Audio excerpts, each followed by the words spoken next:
title po natin ngayon, ang series po natin this February ay Life at its Best. Pwede po ba natin sabihin? Life at its best. Ano po sa Tagalog po yan, mga kapatid? Ang Tagalog po niyan, ang buhay sa kanyang pinakamainam. So, ang buhay po pala, meron pong best talaga, no? Hindi basta nag-exist lang tayo, hindi basta nabubuhay lang, kundi ang buhay po, meron siyang pinaka-best talaga possible. Pwedeng hindi po na-experience po ng lahat, pero meron po talaga niyan, mga kapatid. Ang verse po natin ay nasa John 10:10, familiar verse po ito. Sabi po sa John 10:10, "The thief comes only to steal and kill and destroy. I came that they may have life and have it abundantly." Sa NIV, and have it to the full. Okay? Meron po talagang tinatawag na fullness of life. So, yan po yung atin pong pag-aaralan po ngayon, life at its best. So, ano po kaya ang itsura pag sinasabi nating best life? So, madalas po natin marinig yan best life. Anong ibig sabihin pag sinabi nating best life? Ano po ang itsura po niya? Of course, meron pong dalawang pananaw. Ang unang pananaw, yung definition po ng world.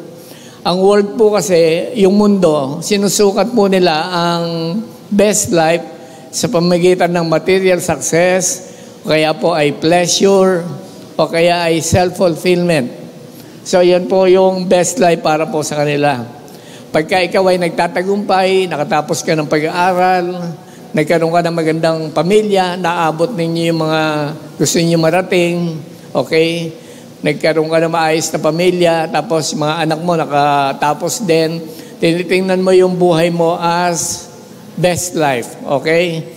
Tapos yung nasusunod mo yung pleasure ng katawan, pag nasusunod po natin yung pleasure ng ating katawan, niisip natin, that is best life. Kasi, alam mo yon na susuplayan mo yung bagay na gusto mo.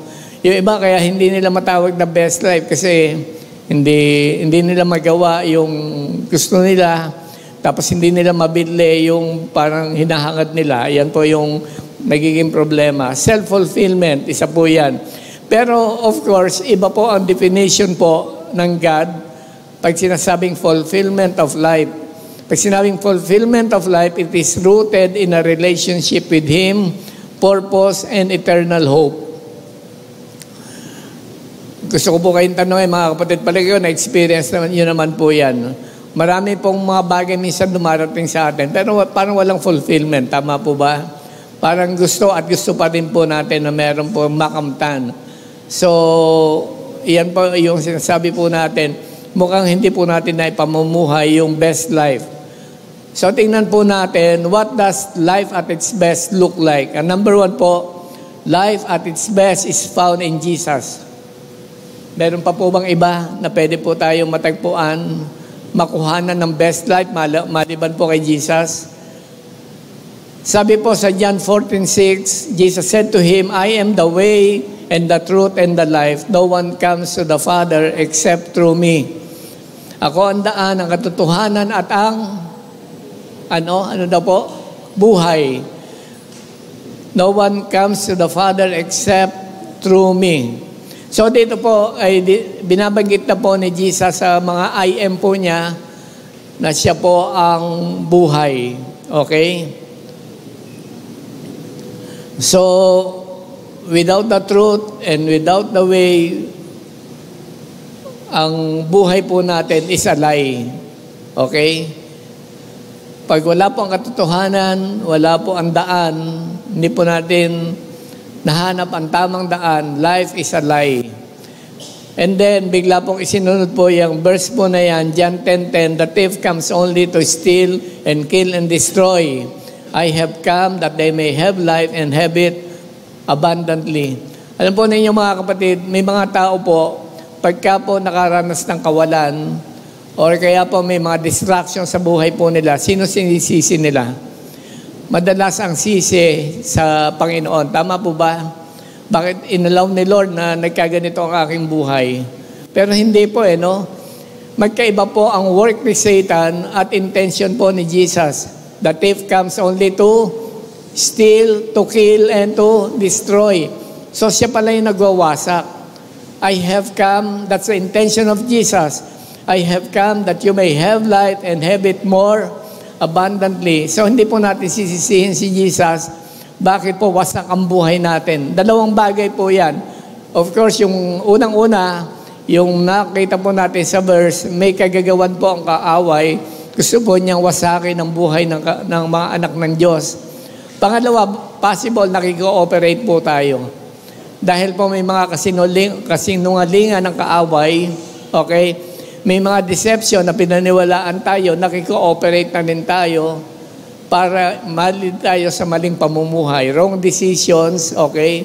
Mga maling decisions sa buhay po natin na ito po ang sumira sa atin pong sarili. So, magandang makita po natin yan. It is only through Jesus that we can experience the best life. Sa Kanya lang po natin masusumpungan ang pinakamainam na buhay. And number 2 po, life at its best is a life of purpose. Ephesians 2:10, dito po binabanggit ang purpose po natin. For we are His workmanship created in Christ Jesus for good works, which God prepared beforehand that we should walk in them. Okay? For we are workmanship created in Christ Jesus for what? For good works. So may purpose po tayo mga kapatid. Hindi lang para mabuhay at hindi lang para mabuhay pang sarili o pang pamilya, kundi merong layunin po ang atin pong Panginoon. So dinisign po tayo ng Panginoon for a particular and specific purpose. Tayo po ay makapamuhay para sa Kanya at makapag-serve po para sa ibang mga tao. Alam po ninyo, lagi po natin pinag-uusapan ng purpose, no?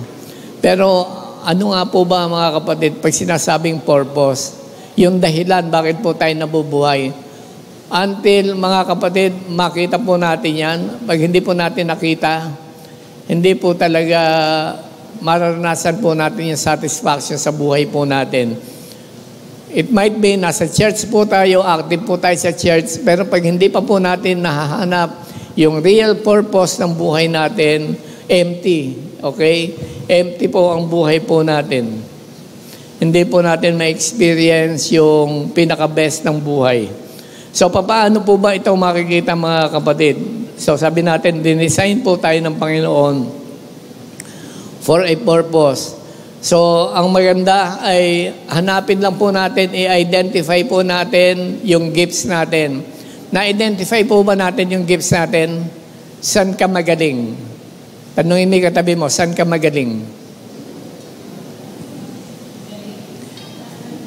Pag pinag-uusapan po natin yung purpose, huwag po kayong malito, no? Kasi ano ba yung purpose na binabanggit po na yan? Importante, ma-identify po natin saan tayo magaling. And then, yung gift na yan, ibinigay sa iyo ng God yan para magamit ka niya sa pagluwalhati at paghahayag ng salita ng Panginoon. Magaling po tayong umawit, edi sumama ka sa praise and worship team. Magaling kang tumugtog, edi gamitin mo yan. Okay? Nagbe-benefit din naman po tayo niyan personally. Pero higit sa lahat, gamitin po natin kay Lord. Magaling po tayo makipag-usap sa mga tao. Baka tayo po ay soul winner. Okay? Mag-invite po tayo ng tao para po sa Panginoon. Ma-reach out ang mga tao. Mabahagi na ng salita ng Panginoon. Maging cell leader. Alam po ninyo, wala pong katumbas na ligaya po yan. Okay? May satisfaction po mga kapatid sa mga gusto po natin gawin. Mamasyal ka ng mall, may satisfaction po dyan. Mag-travel ka, grabe siyempre, may satisfaction po dyan. Ano pa? Kumain ka sa labas, okay? So marami tayong pwedeng gawin na magdudulot po sa atin ng satisfaction. Pero alam po ninyo mga kapatid, yung fulfillment po talaga, yung higit na magpapasaya po sa atin, nagamit po tayo ng atin pong Panginoon. Number 3, life at its best is a life of freedom. Galatians 5:1, for freedom Christ has set us free. Stand firm, therefore, and do not submit again to the yoke of slavery. Okay? Freedom to live for God. Alam po ninyo, makakapamuhay po ba kayo, mga kapatid, ng best kung alipin po tayo? No. Of course not. Mahirap pong mabuhay yan. Yung parang alipin ka ng sin, okay? Parang hindi ka makatodo kay Lord kasi parang napipigilan ka. Merong nare-restrict ka ng mga bagay sa mundo. Okay? Alipin po tayo ng ating sariling layaw. Alipin po tayo ng ating pong sariling desire. Okay? Worldly desire. So, yung pong mga ganyan po mga kapatid, we are being controlled by sin. So, if you are being controlled by sin and self, so wala pong freedom po dyan. Wala pong kalayaan. Pero sabi po sa verse, for freedom, Christ has set us free. So, pag na-experience po natin yan mga kapatid, merong freedom. May kalayaan po tayo maglingkod. May kalayaan po tayong gumawa ng tama. Hindi po tayo nare-restrict ng anumang bagay. You can live your best life.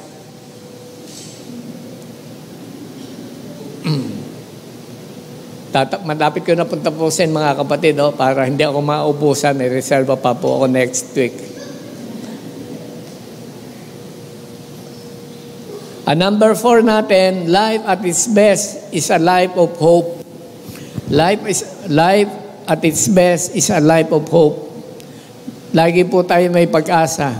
Romans 15:13, may the God of hope fill you with all joy and peace in believing, so that by the power of the Holy Spirit, you may abound in hope. Sabihin nga po natin, hope. Yan, pag-asa. Ano po ang ibig sabihin nito mga kapatid? Ang buhay po natin, in reality, iniisip po kasi natin, pagka life at its best, wala na po tayong susuungin pa na problema. Pero alam po ninyo, sa totoo lang, yung reality ng buhay, pag titingnan natin reality ng buhay, meron talagang struggle. Tama po ba? May mga pagkakasakit. Yan. Katunayan na nga po ako na nasa harapan po ninyo. Meron po tayong mga problema na dumarating. So, hindi po tayo mawawalan yan mga kapatid sa buhay natin. Pero hindi po yan ang basihan para hindi po natin maipamuhay ang buhay, pinaka-best ng buhay. It's not in the absence of difficulties, but in the presence of hope. Amen? Pwede po ba natin palakpakan si Lord? And we can always hope in the Lord. Lagi po tayong pwedeng umasa sa atin pong Panginoon. Ako po sa akin pong sarili, I still living my hope for this church. I still living my hope for myself and my family. Buhay pa rin po yung pag-asa ko para po sa aking pamilya, para po sa church po na ito. Actually, kahapon umorder po ako ng maraming lesson na gagamitin po natin for this year na parang mabubuhay pa ako ng 20 years. Parang ganon, I still living my hope. Namumuhay pa rin po tayo na umaasa sa Panginoon. Actually, kahit po yung mga doktor nagtataka po sa akin, sabi po ng PT, Pastor, hindi ko mailagay sa report kung ano ilalagay ko sa report ko. Kung kayo ba talaga ay na-stroke o parang meron lang kayong muscular problem. Sabi ko, di stroke ilagay mo. Alam mo na nga, nagkaroon ako ng dugo sa ulo Kasi ang lakas nyo Wala bang ibang nagsasabi, Pastor, sa inyo, nagtataka sila? Sabi ko, meron din. May mga nagsasabi na nagtataka sila sa recovery ko. Pero ang masasabi ko lang, my God is amazing.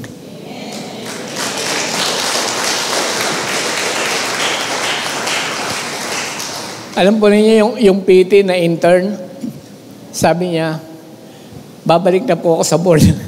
Sabi niya, babalik na po ako sa born again. Bigla pong babalik Kasi po sabi niya, naging busy ako, dati po nasasama ako sa ganyan Pero sabi niya, biglang nawala po ako kasi naging busy po ako pagpasok, pero babalik na po ako. Alam po ninyo, yung pong neuro, pag-visit po sa room namin, nagtataka din po siya. Sabi niya, hirap na nangyari sa iyo, pero ang lakas ng katawan mo.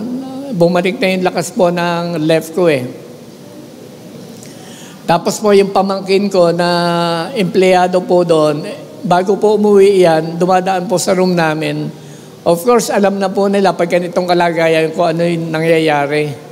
Okay? Pero sabi po nung mister niya, alam niyo po yan, gabi-gabi, 3 gabi na sinasabi, parang may kapangyarihan si Daddy Ray. Sabi niya, parang siyang may kapangyarihan. Sabi ko, okay, oo nga, sabi ko may kapangyarihan ako, hindi ko lang napadasalan. Okay? Sabi ko, pag mahal na araw, pinadadasalan ko yan eh. Kidding aside mga kapatid, sa totoo lang, sabi ko, it is not my power, but it is the power of God.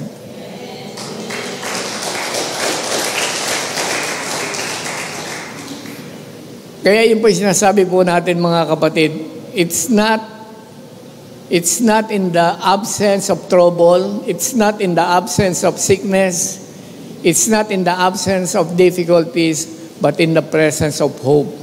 At yung hope po na yan, si Lord po nagbibigay. May the God of hope, siya po mismo yung hope eh. May the God of hope fill you with all joy and peace in believing, so that by the power of the Holy Spirit, you may abound in hope. That's the way to live your best life. Pag po tayo malito mga kapatid, there is that kind of life, best life. Pwede pong yung iba, we are just living, namumuhay lang tayo, we just existing, nahandyan lang po tayo, pero hindi po natin lubos na nararamdaman yung kagalakan, yung pong saya. Pero salamat po sa Panginoon dahil pag nakita po natin yan, you can live your best life. I have come that you may have life and have it to the full. May we find satisfaction and fulfillment and fullness of life, mga kapatid. Nawa po mararasan po natin yan. Pagpalain po tayo ng ating pong Panginoon.